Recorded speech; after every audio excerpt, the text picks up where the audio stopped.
Jean dit, dès lors, la tâche qui m'avait été confiée se termina là, car le Seigneur lui-même prit sur lui son fardeau et selon la sagesse de Dieu, il parcourut tous les pays des Juifs, pour y prêcher l'avènement du royaume de Dieu.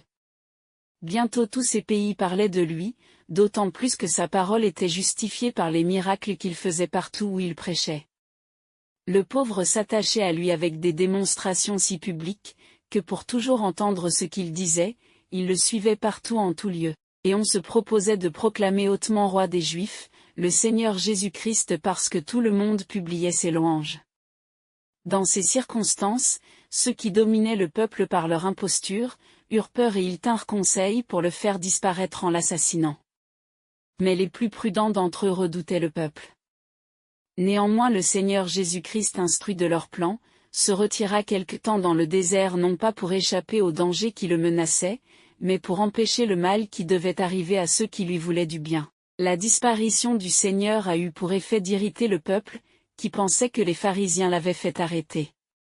Cette opinion se propageant de plus en plus, le sacerdoce, les anciens et les docteurs de Jérusalem craignaient une révolution générale, et ils se résolurent dans le temple d'envoyer un tentateur au Seigneur, pour le persuader de s'abstenir de parler et lui promettre sous cette condition, qu'il serait roi des Juifs.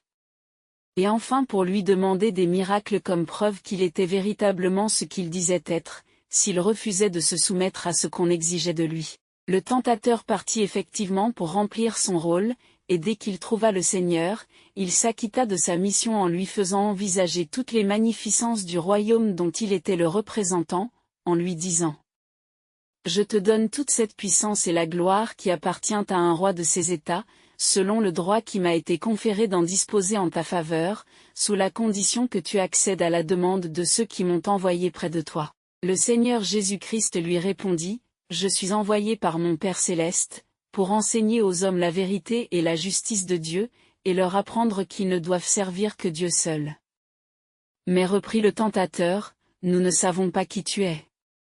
Donc, si tu es le Fils de Dieu, Fils dont les anciens n'ont pas de connaissance, dis que ces pierres que voilà, se changent en pain devant moi et je te rendrai témoignage en face de ceux qui m'ont envoyé. » Le Seigneur répliqua : « Si tu voyais s'accomplir le miracle que tu me demandes, ceux de la part de qui tu viens n'y croiraient pas. Et de plus, ce n'est pas par le pain que le royaume de Dieu doit arriver, mais bien par la parole du Tout-Puissant et par sa justice. Si tu crois, ajouta le tentateur, que ceux qui m'ont envoyé ne seraient pas satisfaits de mon témoignage pour toi, viens avec moi à Jérusalem. Place-toi sur le haut du temple, et si tu es le Fils de Dieu, jette-toi de là, car les anges de Dieu, par qui l'on prétend que tu es servi, se chargeront de ta personne et veilleront à ta conservation. Alors, s'il en est ainsi, tout le monde croira en toi, et nous nous soumettrons à ta volonté. » Le Seigneur lui répondit : « Il est écrit, vous ne tenterez pas l'Éternel votre Dieu. » Au moins, insista le tentateur, promets-moi que tu respecteras et honoreras les anciennes lois qui nous ont été prescrites par nos pères et par Moïse. Le Seigneur lui dit : éloigne-toi Satan.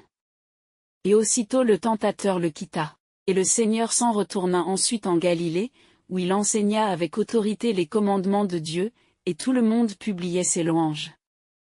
N'est-il pas clair qu'ils ne le connaissent pas ? Et n'est-ce pas, parce qu'ils ne le connaissent pas, qu'ils n'y croient pas ? Voilà des monstres qui sont plus coupables que tous les scélérats ensemble sur la terre, car ce sont eux qui, par leur falsification contradictoire, et leur doctrine équivoque, ont détruit la foi et même excité des doutes dans les cœurs des gens de bonne foi. En effet, lorsque notre Seigneur Jésus lui-même a prêché la foi sur cette terre, le sacerdoce imposteur juif sentait bien qu'il disait la vérité. Et c'est pourquoi il lui fit des conditions par le tentateur qu'il envoya au désert. Mais avant que le tentateur lui demandât des miracles, celui-ci lui proposa d'être roi, sous condition qu'il lui faisait.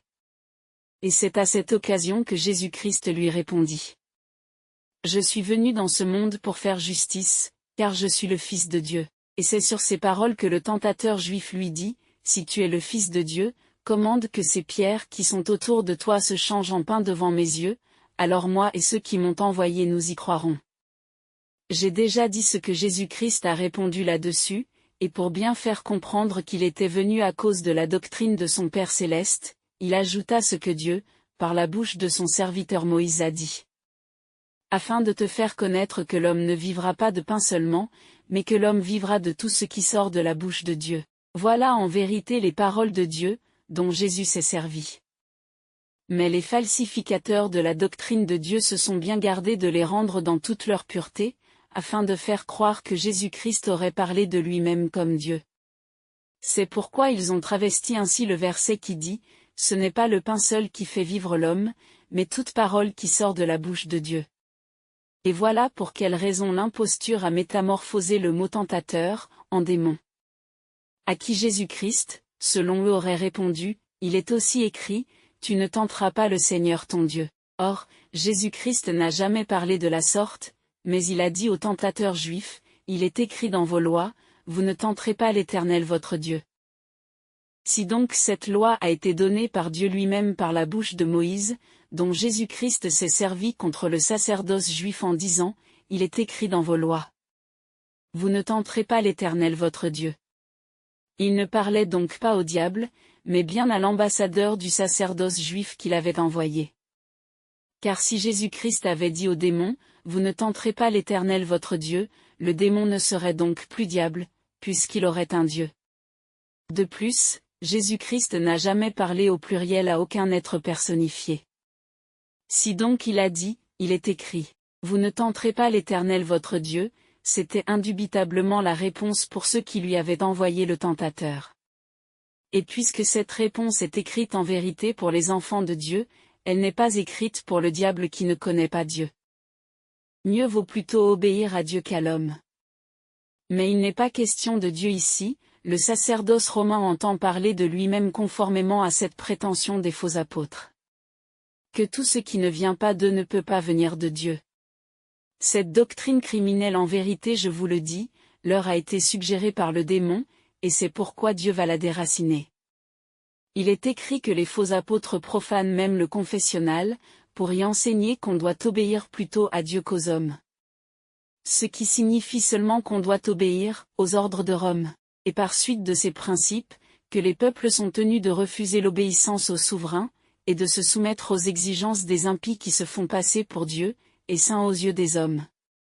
Quoiqu'ils ressemblent au sépulcre blanchi, dont le dedans est rempli d'ossements de mort et de toutes sortes de pourritures. Ces hypocrites qui sous prétexte de grandes prières qu'ils débitent, dévorent les maisons des veuves, savent très bien anéantir les commandements de Dieu, afin de garder et faire garder leurs traditions, dont ils sont eux-mêmes les auteurs, pour assouvir leur cupidité. Les anges ont reçu la permission d'employer toute leur intelligence, à l'effet de sauver ce qui est perdu.